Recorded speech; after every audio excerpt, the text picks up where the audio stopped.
Welcome to another Fantasy Goodfellas video where we're going to talk about the top 30 running back rankings for week 4. Richard, you ready? Week 4. The Fantasy Goodfellas. Boom, boom, boom.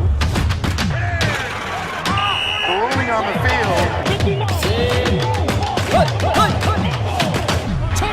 The Fantasy Goodfellas. All right, before we get started, Richard, share how you did last week. We did well when it comes to running backs, as we did in week 2. If we take out David Montgomery, who was hurt very early in his game, we hit on 20 of 29 running backs, which is solid. We missed on guys like Joe Mixon, DeAndre Swift, Aaron Jones, Miles Sanders, Kareem Hunt, James Conner.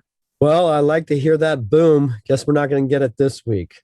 Well, we hit on 22 last week. That's a definite boom. We were close. We were close to boom territory, but still very favorable. Before we get started in this week's video, let me just explain what you should expect. Richard's going to give us rankings. I'm going to use our stat machine so you can agree or disagree with Richard. And of course, you'll put it in the comments, I know. Then you should be able to see some awesome stats that will help you with your own lineups. All right, Richard, line them up. And number 1, we're going to stick with Jonathan Taylor, who will be home against Tennessee. We know what he can do. Hasn't put up fantastic numbers yet, but we know what he's capable of. And I think at some point, and Matt Ryan's obviously killing him, and we may have to lower him at some point. And number 2, Nick Chubb at Atlanta. I still love Nick Chubb. He still gets the ball plenty. He's got a good matchup. And number 3 is Saquon Barkley, home against Chicago. Saquon, all he did was score another touchdown in week 3, though the Giants lost. He's showing that he's maybe not 100% back, but he's there. He's 95, 96, 97, which is amazing. And number 4, we have Christian McCaffrey home against Arizona. Christian McCaffrey's value takes a hit with Baker Mayfield, but McCaffrey's awesome, and so far through 3 weeks, looks to be healthy. And number 5, Derrick Henry at Indianapolis. Derrick Henry showing signs of life.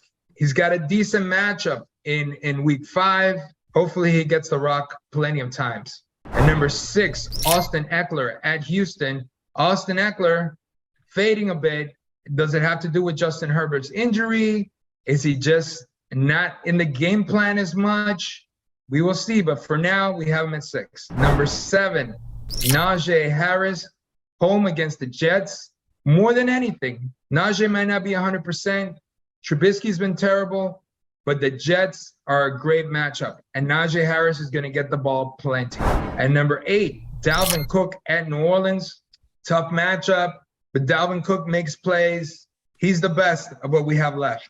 And number 9, Joe Mixon, home against Miami. Mixon had a crapper in week 3. I don't think that trend's going to continue. Even though the Dolphin defense is stout against the run, they did allow a big play from Zach Moss in week 3.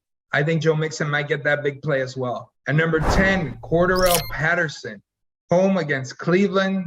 Cordarrelle went crazy on the Seahawks. He might not go crazy on Cleveland, but we know he can make big plays. And they're definitely giving him touches. And number 11, Khalil Herbert at the New York Giants. Welcome, Khalil Herbert. We knew there was talent there, but now with Montgomery's injury, he was on full display. The Bears absolutely need this. Will he be the new running back 1 in Chicago? And number 12, James Robinson at Philadelphia. James Robinson, another big week. The only problem, they're playing the red-hot Philadelphia Eagles defense, and that's the only reason I don't have him higher. And number 13, Leonard Fournette, home against the Chiefs. This might be a game where both teams are going to have to put up a lot of points, and Leonard Fournette's going to have to catch a lot of passes. I feel that I was right about Leonard Fournette early in the season when I said it's going to be a down year. He's being drafted a little too early. But in a game like this where he catches a lot of passes, he holds his value. And number 14, Aaron Jones, home against New England. Aaron Jones had a horrible game, both Aaron Jones and A.J. Dillon in week 3. I think he's going to rebound. And again, Aaron Jones just needs one crease, and he'll put up good numbers. And number 15, Alvin Kamara, home against Minnesota. Starting to get worried about Kamara. He hasn't looked super explosive, and Melvin Ingram is getting touches. Is this going to become a committee? It's a little scary if you're a Kamara owner. Hold on. Alvin Kamara has not made any top rankings any week, and you still got belief in him. I guess it's because of his career and how good he's done. Yeah, absolutely. But I have to look back. I think it depends what your leagues, right? But in PPR, points per reception leagues, he's definitely in there. He hasn't excelled yet, but he hasn't been that horrible through 3 weeks. But maybe if, again, based on expectations, probably been horrible. But I still believe, yes, and it's definitely based on historical numbers. And we know there's talent there. We know he's shifty. We know he can make things happen. But you're right. A few more dud weeks, and he might be out of our top 30. At number 16, Javonte Williams at Las Vegas. He's another guy that, yes, people said I ranked, or you told me I ranked him too high last week, and you were right. He didn't even make the top 30. But Denver is trying to run more. It's just Melvin Gordon's getting his touches too, and Melvin Gordon got the touchdown. But Las Vegas, that defense, susceptible. I think Javonte is going to have a good week. And number 17, Ezekiel Elliott home against Washington. Zeke had a solid week against the Giants, scored a touchdown. I think the trend will continue against Washington. And number 18, Antonio Gibson at Dallas. Antonio Gibson was up against Philadelphia. Tough defense. And he still was able to get into the top 30. So for now, we think Antonio Gibson can be consistent. And number 19, Jamal Williams, home against Seattle. This is a great matchup. Seattle was just gashed by Cordero Patterson. Jamal Williams takes over. DeAndre Swift may miss a few weeks. We know that grit team and Dan Campbell, they like to run as well. They like that balance in their offense. An offense that is doing well. Kudos to them. And number 20, Clyde Edwards-Helaire at Tampa Bay. Edwards-Helaire, all he's been doing this season is scoring touchdowns and catching passes. Mahomes is definitely looking for him in the passing game, so there's value. At number 21, we have Jeff Wilson, who will be home against the Rams. Jeff Wilson, he's going to get a lot of touches. San Francisco likes to run. Jimmy G, not looking good so far, but there's a little rust here. We'll see if he gets it together, but we know the floor is relatively high for Jeff Wilson. And number 22, James Conner at Carolina. We said it before, James Conner, very touchdown dependent. If he's not scoring, it's not really much. He's not an explosive guy. He's not going to make the big play.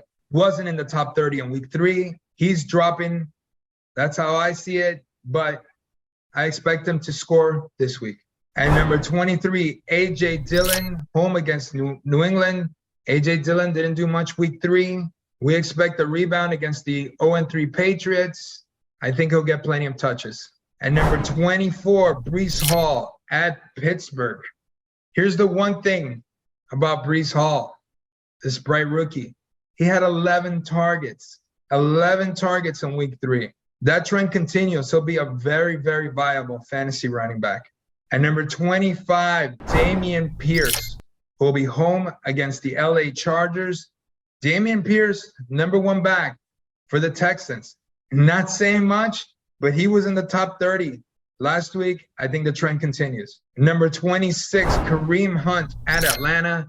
This is a good matchup. Hunt, not a good week 3, but this is a good matchup, and we expect him to make 1 or 2 big plays. And number 27, Miles Sanders, home against Jacksonville. So Jalen Hurts and his great play in Philadelphia has not translated to big numbers for Miles Sanders. Not yet, or it might not happen. Jalen Hurts might just take all the running touchdowns and all the big running plays. But because he's in this offense, we're going to give Miles Sanders the benefit of the doubt. And number 20. I guess that's a drawback of not only drafting Jalen Hurts, but Miles Sanders on the same fantasy team. Yeah. They're going to take touchdowns from each other.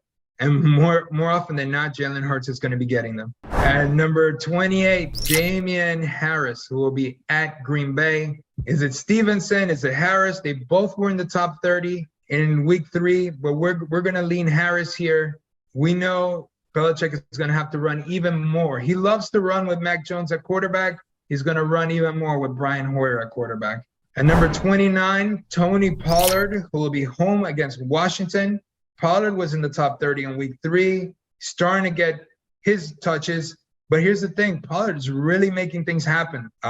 So I don't know if he's going to get more of a timeshare. It doesn't look like it. They still love Zeke in Dallas, but Pollard only needs a handful of carries to make something big happen. At number 30, Josh Jacobs, home against Denver. Josh Jacobs consistently in the top 30, getting plenty of touches. Like we've said, not explosive. He's always going to be just barely there, but he's getting the touches. For whatever reason, they love to give him the ball in Las Vegas. Before we go, I just want to point out a couple of these rankings here.